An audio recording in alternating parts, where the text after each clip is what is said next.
Chapter 7. Happy Hour at the Hotel Deucalion. Morrigan dreamed of falling into darkness, but she woke to sunshine, a tray of fresh eggs and toast, and a note. Come to my study after breakfast, 3rd floor, 2 doors down from the music salon, J.N. On the way back, Jupiter had drawn a little map with arrows pointing the way. The clock on the wall said it was 1 o'clock in the afternoon, well past breakfast, Morrigan thought. How long ago had he left the note? Eyeing the tray, Morrigan realised she hadn't eaten since her lamb chop birthday dinner at Crow Manor. When was that? 100 years ago? She wolfed down 2 eggs, a thick piece of buttered toast and half a cup of milky lukewarm tea, taking in her surroundings as she ate. Compared to what she'd seen of the hotel, with its gilded mirrors and oil paintings, lavish carpets, lush green plants and crystal chandeliers, her bedroom came as a surprise. It was a room. A perfectly fine room, but a normal room, with a single bed and a wooden chair and a little square window and a tiny bathroom through a door to her left. If it hadn't been for Jupiter's note on the side table and a silver-handled umbrella hooked on the bedhead, waking up here, Morrigan might thought if she'd dreamed up the Deucalion and Nevermoor and the whole thing. Barely stopping to swallow her last mouthful of tea, she changed into a clean blue dress, the sole item of clothing hanging in the wardrobe, and ran all the way down to Jupiter's study on the 3rd floor, following his directions. She paused to catch her breath before knocking. "Come in," called Jupiter. Morrigan opened the door to a small, sensible room with a fireplace and 2 worn leather armchairs. Jupiter stood behind a wooden desk, leaning over a mess of papers and maps. He looked up, smiling broadly. "Ah, there you are. Excellent. I thought I might give you a little tour. Sleep well?" "Yes, thanks," said Morrigan. She suddenly felt shy. It was all this smiling at her that Jupiter kept doing, she thought. It wasn't natural. "And your room is all right?" Yes, of course," she stammered. "At least it was when I left it, I swear." Jupiter looked at her for a moment, his brow knotted in confusion. Then he closed his eyes and laughed as though she'd said something achingly funny. No, I meant, do you like it? Is it right for you?" "Oh!" Morrigan felt her cheeks turn warm. Yes, it's lovely, thank you." Jupiter had the good grace to wipe away the last of his grin. It's a bit boring, I know, but it's only just met you. You'll get acquainted. Things will change." "Oh," said Morrigan again. She had no idea what he meant. "OK." The walls of Jupiter's study were lined with bookshelves and framed photos, mostly of landscapes and people. Jupiter himself only popped up in a few of them. Younger, gingerer, skinnier, less beardy, standing on the wings of a biplane in mid-flight, giving 2 thumbs up as he rode on the shoulders of a bear, dancing on the deck of a boat with a beautiful woman and, for some reason, a meerkat. On his desk, the photograph in pride of place was of Jupiter and a boy sitting together with their feet propped up on that same desk, arms folded, grinning ear to ear. The boy had straight white teeth, warm brown skin and a black patch over his left eye. Morrigan recognised him. It was the boy she'd seen at the Eventide party, running after the dancing dragon and jumping off the rooftop at Jupiter's side. She hadn't noticed his eye patch at the party, but then he'd rushed past her in an instant, and she supposed her brain had been busy trying to make sense of the lizard musicians and giant cats and so on. "Who's that?" "My nephew, Jack. There he is again, see? Last year's school photo."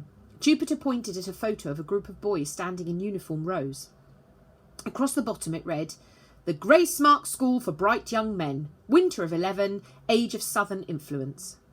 The boys were dressed in black morning suits and white shirts and bow ties. Morrigan read through the list of names beneath the photograph. "It says here his name's John." John Arjuna Korapati. We call him Jack." Morrigan opened her mouth to ask about the patch, but Jupiter cut her off. "You'd best come ask him yourself. Might have to wait until spring holidays, though. I doubt he'll be around much during first term. I wanted you to meet him today, but I'm afraid he's had to go back to school." "Isn't today a holiday?" Jupiter sighed with his whole body. "Not according to Jack. He's just started 3rd year and he insists that all his classmates will be back at campus over the Eventide break already studying for their first exam. They keep them busy over Gray's Mark." Jupiter led Morrigan into the hallway, shutting the studied door behind them. "I'm hoping you'll be a bad influence on him. Shall we visit the smoking parlour?" "So," Jupiter rocked back on his heels, hands in pockets, as they waited for the elevator to arrive. Morrigan. Morrigan. Yes, she wondered, she wondered if he was about to tell her about the Wanderer Society at last. He looked up. Oh, well, just thinking what we can do with Morrigan. You know, for a nickname. Mozzie? The elevator door pinged open. Jupiter ushered her inside and pressed the button on the 9th floor. Definitely not, Morrigan said, bristling. I don't want a nickname. Of course you do. Everybody wants... He was interrupted by a squeal, a crackling sound, and the clearing of a throat coming from a horn-shaped amplifier mounted in the corner. Good morning, ladies, gentlemen, and Wondermals. Could the guest who left the 4 alpacas in the conservatory please collect them at his or her earliest convenience? Please call for Kedgery if you require assistance. Thank you. Everyone wants a nickname, Jupiter continued after the announcement. Mine, for example, is the Great and Honourable Captain Sir Jupiter Amantius North Esquire. Did you make all that up yourself? Bits of it. It's too long for a nickname, Morrigan said. Nicknames are like Jim or Rusty. The Great Honourable Captain Sir Thingy just takes you about a year to say. That's why everyone calls me Jupiter for short, he said. The elevator shuddered to a halt and they stepped out. You're right. Shorter is usually best. Let's see. Mog? Mog? She wrinkled her nose. Mog is a great nickname, Jupiter insisted, as he rolled the word around in his mouth as they walked into the long hallway. Mog. Moggers. The Mogster. It's so versatile. Morrigan made a face. It sounds like an animal vomits up and leaves on your doorstep. Are you going to tell me about the Wanderer Society now? Soon, Mog, but Morrigan. First, the grand tour. The smoking parlour wasn't a room where guests were allowed to smoke pipes and cigars, to Morrigan's relief, but in fact a room that emitted great rolling clouds of coloured scented smoke that seemed to pour from the walls themselves. This afternoon it was a murky green sage smoke, to promote the art of philosophization, Jupiter told her. But a schedule on the door informed her that later that evening the smoke would change to honeysuckle for romance, and late at night to lavender to aid the sleepless. Sprawled dramatically on a love seat was a very small, very pale man, dressed all in black, wrapped in a velvet coat. His eyes were closed and thickly lined with kohl, his mouth downturned, and he had an air of gothic tragedy about him. Morrigan liked him instantly. Afternoon, Frank. Ah, Jove, said the little man, cracking open one mournful eye. There you are. I was just thinking about death. Of course you were. Jupiter sounded unimpressed. And the songs I want to sing at the Hallowmas party this year. It's almost a year away, and I said you could sing a song, singular, not songs, plural. And the scarcity of fresh towels in my room. You get a fresh towel every morning, Frank. But I want 2 fresh towels every morning, Frank said with a note of petulance. I need one for my hair. Morrigan stifled a giggle. Talk to Fenestra about it. Splendid job last night, by the way. Our greatest eventide yet. Jupiter leaned down to whisper to Morrigan.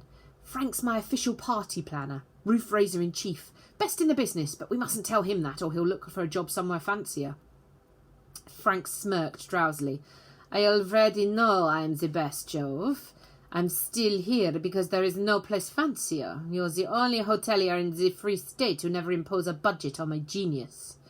I do impose a budget on your genius, Frank, but you always ignore it. Speaking of which, who approved the booking of Iguanarama? You did. No, I said to book Lizomania, the Iguanarama tribute band. They're a quarter of the price. Naturally. They have a quarter of the talent, huffed Frank. Why are you here anyway? Can't you see I'm in recovery? I brought someone special to meet you. This, Jupiter clapped a hand on Morrigan's shoulder, is Morrigan Crow. Frank sat up very suddenly, his eyes narrowing at Morrigan. Ah, you've brought me a gift, he said. Young blood. This pleases me. He snapped his teeth. Morrigan tried not to laugh. She suspected he aimed to terrify, and it seemed sporting not to go along with it. No, Frank. Jupiter pinched the bridge of his nose. Honestly, between you and Fen, look, she's not for biting. No one in the Deucalion is for biting. We've been over this. Frank closed his eyes and lay back down, looking sullen. Then why bother me? Thought you might like to meet my candidate, that's all. Candidate for what? Said Frank, yawning. For the Wanderer Society. Frank's eyes flew open. He sat up, observing Morrigan with renewed interest. Well, isn't this a curious turn of events? Jupiter North, sworn lifelong non-patron, taking a candidate at last. He rubbed his hands together, looking gleeful. Oh, won't people talk? But Jupiter didn't answer. Morrigan looked from Jupiter to Frank and back again. Talk about what? Had he really sworn never to become a patron? She couldn't help feeling pleased by that. Jupiter North, apparently beloved and admired by all, had chosen her as his first ever candidate. She wished she knew why. Frank was eyeing her suspiciously, as if he too had his doubts. Delighted, Morrigan. May I ask you a question? Jupiter stepped in. No, you may not. Oh, please, Jove, just one. Just none.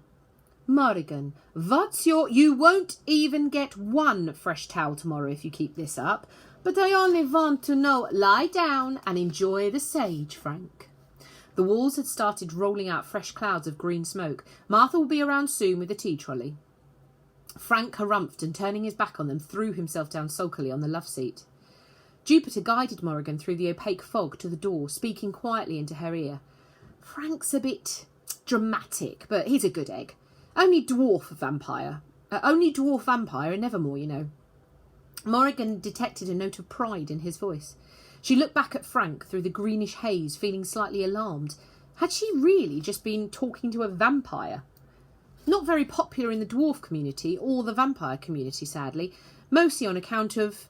Vampire dwarf, Frank corrected him from the other side of the room. There is a difference, you know. You might think about getting some sensitivity training if you're going to run a hotel. Mostly on account of his moodiness, I expect. Imagine being too moody for other vampires. Jupiter finished in a whisper, and then called over his shoulder, They're lost, Frank. They're lost.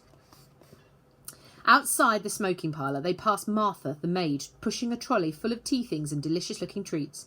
With a wink, she slipped a pink iced cake into Morrigan's hand as she went by, and Jupiter made a great show of pretending not to notice.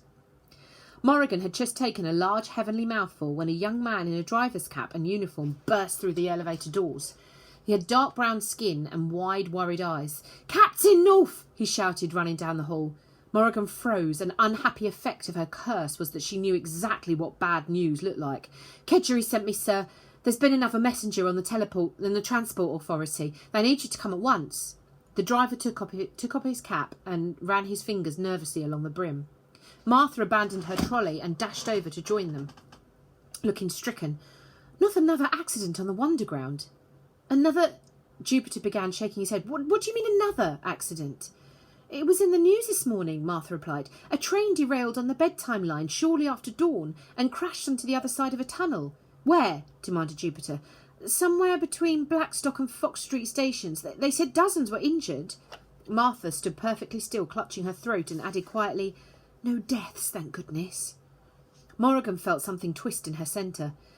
Here it was, the catastrophe she'd been awaiting. Hello, Nevermoor, she thought, biting her lip. Morrigan Crow has arrived. She watched Jupiter, waiting for an accusation, for him to turn on her with suspicion. But her patron only frowned. The Wonderground doesn't derail. It's never derailed. Martha's right, sir, said the driver. It's all over the papers, on the wireless. Some people were saying... They're saying it could be the work of... He stopped to swallow, dropping his voice to a whisper. Of the Wondersmith. But that's nonsense. That's what I said, sir, but it's such a nasty accident. People are bound to think... Could it really be the Wondersmith? Martha interrupted, her face draining of colour. Jupiter scoffed. Given that he's been gone for more than 100 years, Martha, I really think rather not. Don't let the scaremongers get to you. What's the wondersmith? Morrigan asked. Could there be someone else to blame? Someone who wasn't her for once? She was ashamed of how her heart lifted at the thought. Fairy tale and suspicion, Jupiter told her with a resolute nod, and turned back to his driver. Charlie, the Wonderground is self-propelling, it's self-maintaining, it's driven by wonder, for goodness sake, and wonder doesn't have accidents. Charlie lifted one shoulder, looking equally baffled. I know.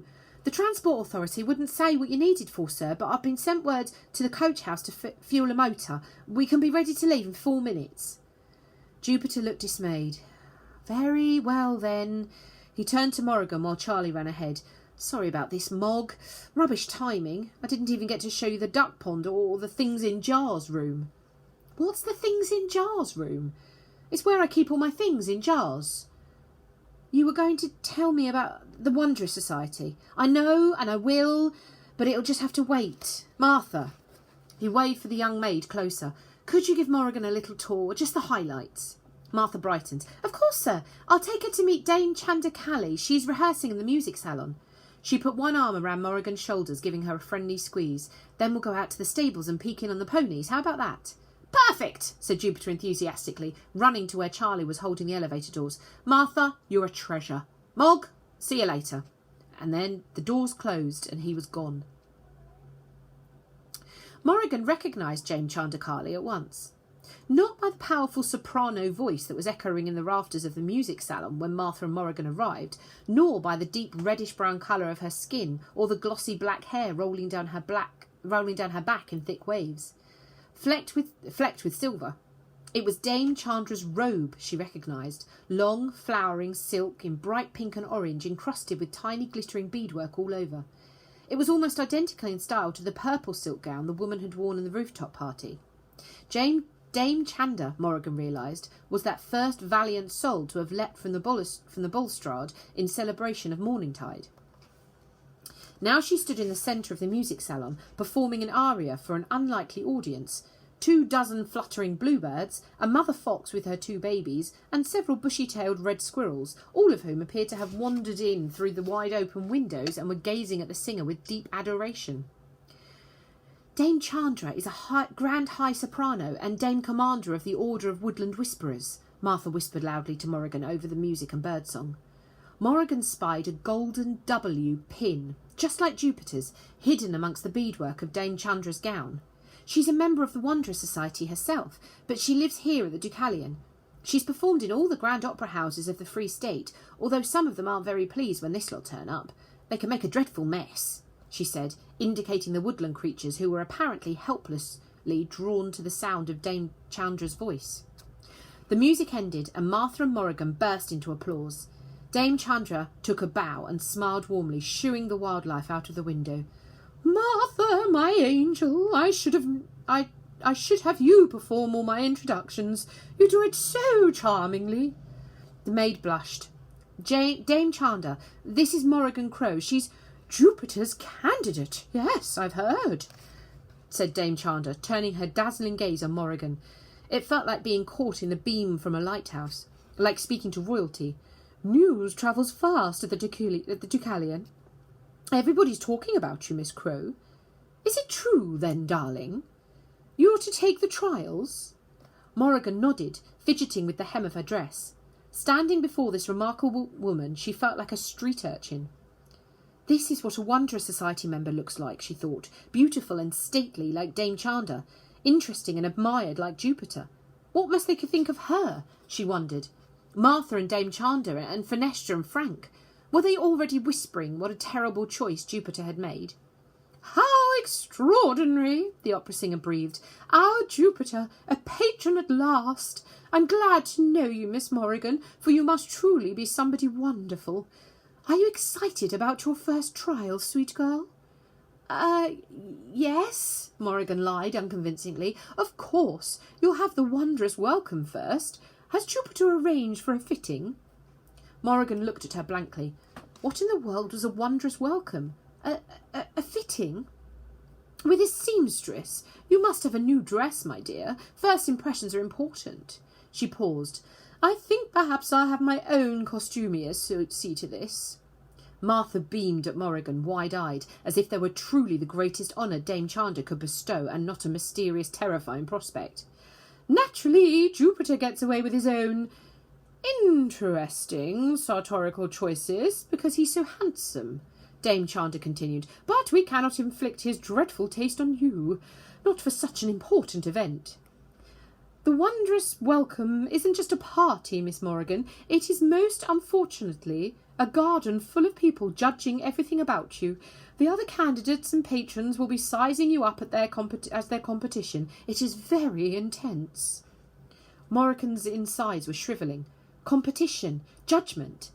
Jupiter's letter had mentioned that her entry into the society wasn't guaranteed and that she had to make it through the entrance trials, but deep down Morrigan had thought, after everything she'd been through to get to Nevermoor, after escaping the hunt of the smoke and shadow and getting past border control, and cheating death for goodness sake, that perhaps the hard part was over. Nobody had mentioned a very intense garden party. Morrigan could think of at least 12 disasters she and her curse would bring to a garden party, not even counting bumblebee stings and hay fever. Dame Chandra seemed to sense that she had hit a nerve.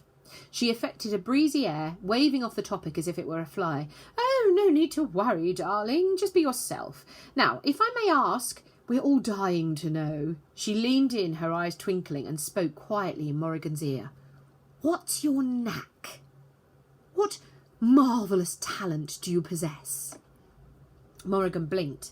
My what?" "Your knack, child. Your clever little skill. Your talent." Morrigan didn't know what to say. "Ah, but I bet our Jupiter has a dramatic reveal plan, doesn't he?" said Dame Chandra, touching a finger to her nose. "Say no more, dear. Say no more." "What did she mean?" Morrigan asked Martha as they left the music salon and headed down a spiral staircase towards the lobby. "I don't have a knack or a talent or anything." Martha laughed, not unkindly. "Of course you've got a knack. You're a candidate for the Wanderer Society. You're Jupiter North's candidate. He can't bid on you unless he's sure you've got one." "He can't?" This was news to Morrigan. "But I don't—" "You do. You just don't know what it is yet." Morrigan said nothing. She thought of the night before, of the wonderful moment when Jupiter had shown up at Crow Manor, the joy she'd felt at the break of dawn when she'd landed safely in the forecourt of the Hotel Deucalion. She'd believed a whole new world had opened up to her. Now she felt as though she were looking at her life through a wall of unbreakable glass. How would she ever get into the Wanderer Society if she had to have some sort of talent? "You know, he's never had a candidate before," Martha said gently. "He should have one. He should have by now. They're all supposed to once they reach a certain age. And it's not as if he didn't have plenty of parents banging on his door, offering him money and favours and all sorts. If he'd only choose their little darlings. You should see the sad cases we get sniffing around here come bid day. But he's always said no. Nobody was ever special enough." She smiled brightly, reaching out to tuck a lock of black hair behind Morrigan's ear. "Until now." "There's nothing special about me," Morrigan said, but it was a lie. She knew the thing that made her special. It was the same thing that made people in Jackalfax cross in the street to avoid her. The thing that could have killed her on Eventide, even Jupiter. The thing that would have killed her on Eventide if Jupiter hadn't shown up in his mechanical spider and swept her away to Nevermoor. The curse made her special. Was being cursed a talent? Was that why Jupiter had bid on her? Because she had a knack for ruining everything? Morrigan grimaced. Oh, what a horrible thought. "Captain North is a little odd, miss, but he's no fool. He sees people the way they really are. If he chose you, that means—" But Morrigan didn't find out what it meant, because Martha was interrupted by a deafening crash and the sound of shattering glass. A ghastly scream echoed all the way up the stairs. Martha and Morrigan ran the rest of the way down to the lobby and were met by a dreadful sight. The pink sailing ship Chandelier had crashed down onto the black and white checkerboard floor. Glittering rays of shattered glass and crystals sprayed across the marble. Wires dangled from the ceiling like entrails from a carcass. Guests and staff stood open-mouthed, staring at the giant mess. Martha held both hands to her cheeks. "Oh, Captain North will be so upset. That ship's been there forever. It's his favourite thing. Oh, how could this happen?" I don't understand it, said Kedgeree, emerging from the concierge desk. Maintenance only checked the old girl last week. She were fit as a fiddle. And to happen a morning tide of all days, Martha cried. What awful luck. I'd say we've had splendid luck, said Kedgeree. A lobby full of people and not a soul hurt. We can thank our lucky stars. But Morrigan privately agreed with Martha. It was awful luck, and she ought to know. That was her speciality. Martha gathered up some of the staff began giving directions for the clean-up, while Kedgeree spoke to the guests smoothly, ushering them away from the mess. Ladies and gentlemen, I apologise on behalf of the Ducalion for the terrible fright you've suffered, said the concierge. If you'll make your way down to the Golden Lantern cocktail bar on the 6th floor, a special happy hour will begin at once. Drinks on the house for the rest of the evening. Enjoy yourselves. The dozen or so guests who witnessed the chandelier crash seemed happy to wander upstairs for their free drinks and forget it ever happened. But Kedgeree, Martha and the rest of the staff looked as troubled as Morrigan felt. She edged around the scene of the disaster. Can I help? Don't you dare trouble yourself, Miss Morrigan, said Kedgeree, guiding her away. In fact, I think it's best if you scuttle upstairs too, away from all this loose wiring and broken crystal. We don't want you getting hurt. I won't get hurt, Morrigan protested. I'll be careful. Why don't you head up to the smoking parlour? I'll call ahead and have 'em pop on some chamomile smoke to soothe your wee little nerves. You've had a nasty shock. There's a good lass. Off you go now. Morrigan paused at the landing, looking back to watch Kedgeree, Martha and the other staff scurry to and fro, sweeping the remains of the chandelier into sad little piles of sparkling rose-coloured dust. Nobody glared at her or muttered under their breath about the cursed child being to blame. None of them knew why this awful thing had happened. But Morrigan knew why. And she knew why that train had crashed on the Wonderground. The curse had followed her. She'd survived it, living through it, then somehow brought it all the way to Nevermoor, anyhow, smuggled it through the border control and giving it a nice cosy home at the Hotel Ducalion. And it was going to ruin everything.